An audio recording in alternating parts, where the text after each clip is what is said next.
మిత్రులందరికీ నమస్కారం. మిత్రులారా, ప్రతి ఒక్కరికి డబ్బు సంపాదించాలని, ధనవంతులం కావాలని ప్రతి ఒక్కరికి ఉంటుందండి. కానీ ఆ డబ్బు ఎలా సంపాదించాలి, ధనవంతులు ఎలా కావాలి అనేది చాలామంది తెలియదు. అయితే ఆ విషయం నేను ఈ వీడియోలో చెప్పబోతున్నాను మై డియర్ ఫ్రెండ్స్. లాస్ట్ వరకు చూడండి. ఈ ఛానల్లో మీరు మొదటిసారిగా ఈ వీడియో చూస్తున్నట్లయితే ఖచ్చితంగా సబ్స్క్రైబ్ చేసుకోండి. చాలా మంచి వీడియోలు మీకు నోటిఫికేషన్ ద్వారా ఈ ఛానల్ ద్వారా మీకు అందించబడతాయి. ఖచ్చితంగా డబ్బు సంపాదించే విషయంలో మీరు ఒక ఆలోచన మార్చుకోవడం ద్వారా డబ్బు సంపాదించే ఆలోచనలు ఎలా రావాలి, వాటిని ఎలా మార్చుకోవాలి అంతా కూడా ఈ ఛానల్ ద్వారా మీకు దొరుకుతుంది. ఈరోజు ఈ వీడియోలో కూడా అదేనండి.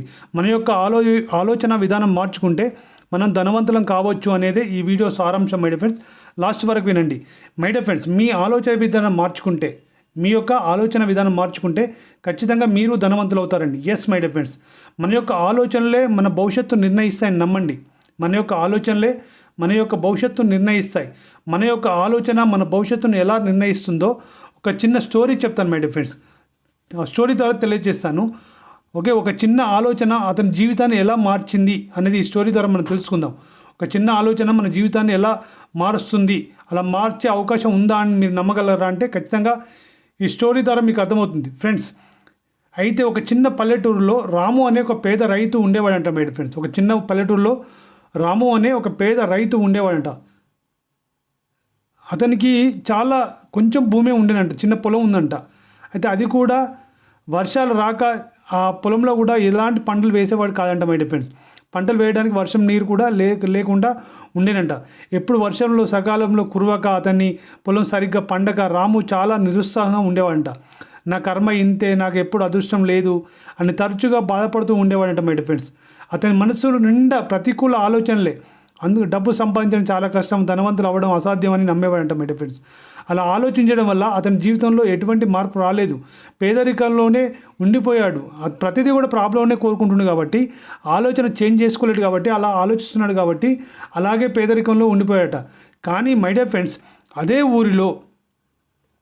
ఊరిలో ఇంకొక రైతు ఉండేవాడంట మై డియర్. ఆ రైతు పేరు కృష్ణ. ఓకే, ఆ రైతు పేరు Krishna my dear friends. Krishna కూడా పేదవాడే. కానీ అతని ఆలోచన విధానం పూర్తిగా భిన్నంగా ఉండేది. రామ ఆలోచన విధానానికి పూర్తిగా భిన్నంగా ఉండేది కృష్ణ ఆలోచన విధానం.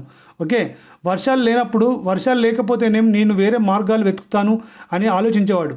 అతను ఊరిలో ఉన్న పెద్దలను, తెలిసిన వారిని అడిగి సలహాలు తీసుకునేవాడు. వ్యవసాయంతో పాటు చిన్నపాటి కుటీర పరిశ్రమలు లేదా కూరగాయలు పండించి దగ్గరి పట్టణానికి తీసుకెళ్లి అమ్మడం వంటి ప్రయత్నాలను అతను చేసేవాడు. మార్గాలను పరిశీలించేవాడు. అయితే ఒకసారి ఒక వ్యవసాయ ప్రదర్శనకు వెళ్ళాడంట మై డియర్ ఫ్రెండ్స్. ఒక వ్యవసాయ ప్రదర్శనకు వెళ్ళాడు. అంటే వ్యవసాయం గురించి అక్కడ నేర్పిస్తూ ఉంటారు. ఆ చోటుకి వెళ్ళాడంట. అక్కడ ఆధునిక వ్యవసాయ పద్ధతులు చాలా నేర్పించారంట. అతను నేర్చుకున్నాడు. ఆధునికంగా ఎలా చేయాలి, తక్కువ నీరుతో ఎక్కువ పంటలు ఎట్లా పండించాలి. ఓకే, అలాంటి విషయాలు చాలా నేర్చుకున్నాడు. తక్కువ నీటితో పంటలు ఏమేమి అవన్నీ నేర్చుకున్నాడు. మరియు ఇతర వ్యాపార అవకాశాల గురించి కూడా తెలుసుకున్నాడు.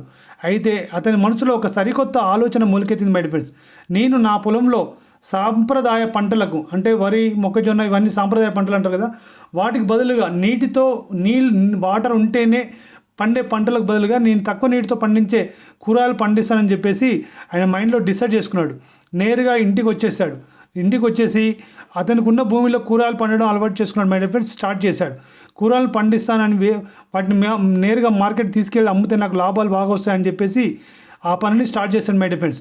వెంటనే అతనికి ఉన్న కొద్దిపాటి పొలంలో చిన్న బోర్ వేయించుకున్నాడట మై డియర్ ఫ్రెండ్స్. అతనికి ఉన్న కొద్దిపాటి భూమిలో చిన్న బోర్ వేయించుకొని ఆధునిక పద్ధతిలో కూరగాయలు పండించడం మొదలుపెట్టాడంట మై డియర్ ఫ్రెండ్స్. మొదట్లో చాలా కష్టంగా ఉందంట. కానీ అతను పట్టుదలతో అతని పని పూర్తి చేసుకున్నాడు. క్రమంగా అతడు పండించిన కూరగాయలకు మంచి ధర లభించడం మరియు అతను స్థానిక మార్కెట్లో మంచి పేరు సంపాదించుకోవడం, అలా జరగడం ద్వారా కృష్ణ సంపద అమాంతం పెరిగిపోయిందంట మై డియర్ ఫ్రెండ్స్. అప్పుడు అతని జీవితంలో ధనవంతుడు అయ్యాడు.